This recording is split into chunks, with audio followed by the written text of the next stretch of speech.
It's the 11th of November 2020. This episode of My Destinations series, I catch a train and bus down to Goulburn in the southern Tablelands of New South Wales.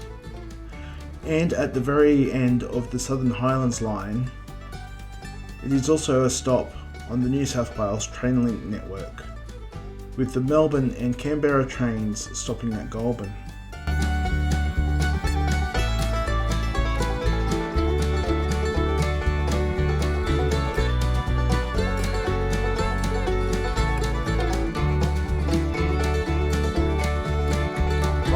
Mossvale is the next stop where train will terminate. If travelling to Goulburn, change here for the road coach service which departs from the railway car park. Customers travelling to Goulburn, change at Mossvale for the railway bus through to Goulburn stopping at Exeter, Bundanoon, Penrose, Wingelow, Kawakamarulin and Goulburn. Terminating service here at Mossvale. When changing here, make your way to the middle door, thank you. Mossvale.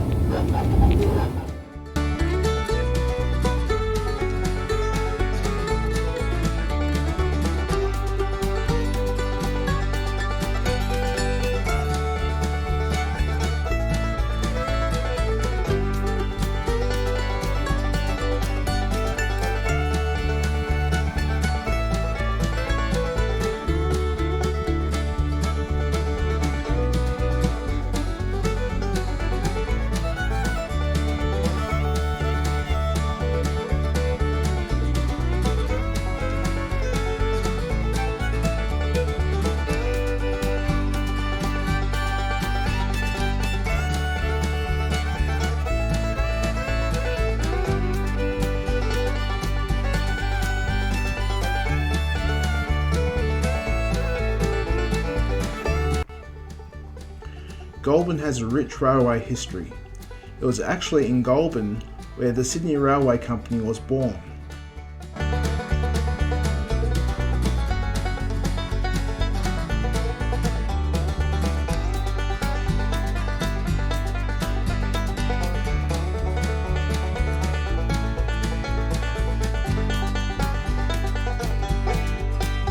Stop I'm making in Goulburn is at the Goulburn Visitors Centre.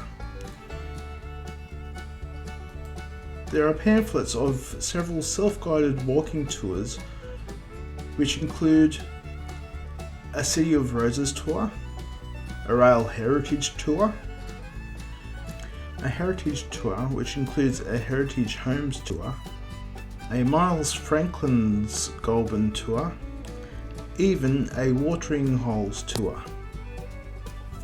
For today, I'm starting with the Heritage Homes tour.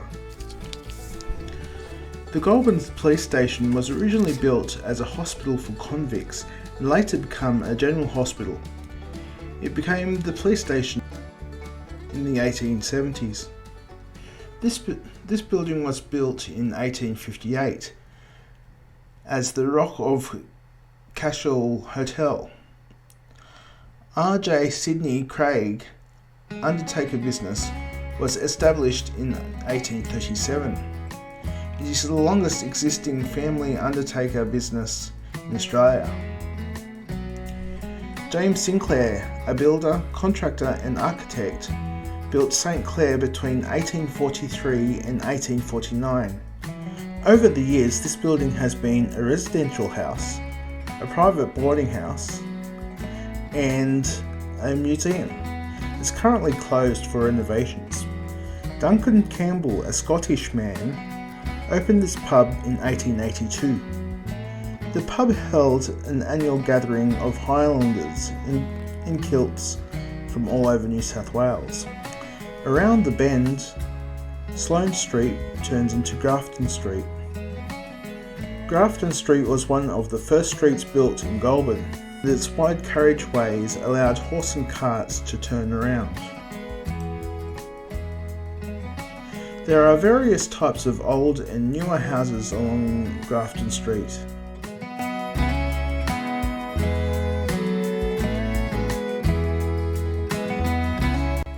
Also some interesting looking houses too.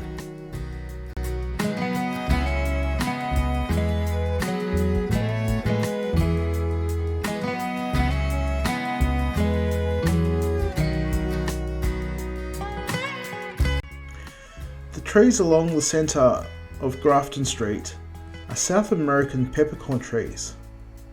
These trees were planted as a tribute to the past, when the bullet teams used Grafton Street. The peppercorn trees were bitter, so it was less likely that livestock would eat the trees.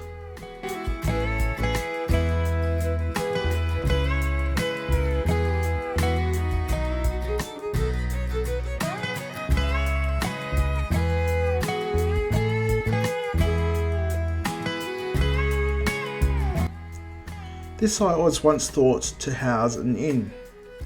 The building has been a traditional joinery site for many of the building's years. It was built in 1840. Once regarded as the best accommodation outside of Sydney, the Mendelssohn of Goulburn was built in 1839 as the Goulburn Hotel. It was the first building to be gaslit in Goulburn, and the first telegraph station in Goulburn. It was also in the Mendelssohn Ballroom where the Sydney Railway Company was formed. There were once 73 inns in Goulburn. This inn, the Great Southern Hotel, was built in 1869. The Alpine Heritage Motel was once a part of the Goulburn Coffee Palace, which was built in place as an alternate to the alcohol of hotels. In 1910, laws were introduced to restrict licences for the sale sites of alcohol, leading to many hotels in Goulburn closing. Next is the Argyle Emporium, which was once Goulburn Police Station. Due to the growth of Goulburn in the 1870s, the building was deemed to be too small to cater for all Goulburn's needs, which resulted in the courthouse being built around the corner. Today it's the site of the biggest second-hand bookstore, comic and record store I have ever seen. An architect by the name of James Barnett designed the courthouse, which was opened in 1887. Barnett designed several buildings in the Goulburn area. The Chief Justice of the Colonies apparently described the building as one of the most beautiful buildings in all the colonies. Time for a coffee. This building was opened in 1889 as a technical school for the Mechanical Institute. The Rogers Building in 1853 now houses Harvey Norman. It was originally known as Jones & Co., then Furnerer & Jones. Refurbishment in 1901 saw the building sold to Rogers & Sons. This grand post office was another building designed by James Barnett. The clock tower was built a year later. The bell in the clock tower stopped working in the 1990s until 2010, when a passing clock enthusiast figured out the problem and the clock chimed again. Next door is the Goulburn Town Hall. Built in 1889, it was used as the local government offices for 99 years and now is used as a community services building.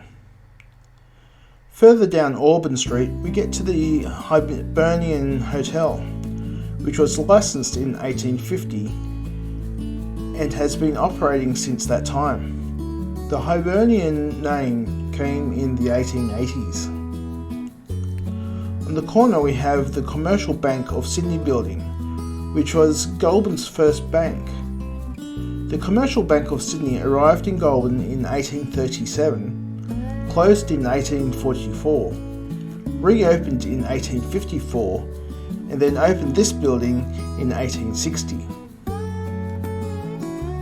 The granite pillars for the bank were locally sourced from a Marillion quarry. The Church of Saints Peter and Paul was built in 1890 on the site of the original Catholic Church, which was demolished after the cathedral was built and carried out the doors. This cathedral is thought to be the only cathedral in the world that is built from green sandstone. The original conservatorium building was completed in 1901 as a technical college. From 1913 to 1917, it was used as one of Australia's first high schools. In the 1800s, to be considered a city, a town must have a cathedral. St. Saviour's Anglican Church gained cathedral status in 1963, and Queen Victoria announced her last letters patent that stated that Goulburn is a city, the first inland city in Australia. The church then decided to build a cathedral that was befitting of that name. The cathedral was opened in 1871. The Goulburn Mulwaree Library Complex has an art gallery which was interesting. One display was an hour-long video of 4 people laughing. We now come back to the main strip of Goulburn. This is the Colonial Mutual Life building. On this site once stood a saddlery, which was signified by a life-size wooden white horse on top of the building. After building a saddlery, it became the site of another inn, the White Horse Hotel. It was delicensed in 1910. The AMP building was built in 1928 and has the Goddess of Peace and Plenty on the top of the building. The Latin writing on top states, "A certain friend in uncertainty." Nolman's department store once stood at this corner. Nolman's was a London-based department store. An 18-year-old John Nolman ran the store. He had the connections. Once the fashion made it to London, orders were sent directly from the factories in London to the Goulburn store. The final stop in Goulburn today is Belmont Park. Belmont Park was once used as Goulburn's Market Square. Farmers could sell their wares to locals, including livestock. In later years, it was a small zoo. It's Remembrance Day today, and there was a memorial service held earlier in the day. This statue was erected in 1904 for those who lost their lives in the Boer War. My touring in Goulburn has come to an end. I'm off for some dinner and then catching the train home. Of course, there are many other things to see and do in Goulburn. I definitely think it would be worth a visit. I'm going to have to come back another day and do the Railway Heritage Tour. Now the details on how to get to Goulburn by train or bus. There are currently 3 New South Wales Trainlink Canberra Explorer services and 2 XPT services that leave Central heading towards Goulburn. This is the fastest way to get to Goulburn. However, reservations are required on these services, so you might want to plan ahead. And one of the XPT services is the Melbourne Overnight service, which arrives Goulburn at 11:14 in the evening. Goulburn also receives a limited Southern Highlands line service, some of which are bus services from Mossvale. Check www.transportnewsouthwales.info to plan your journey to Goulburn. I love these old station signs. That's it for this one. Don't forget to like the video, subscribe to Travelling Trent channel, and perhaps click the bell for notifications on when a new video is available. Bye-bye.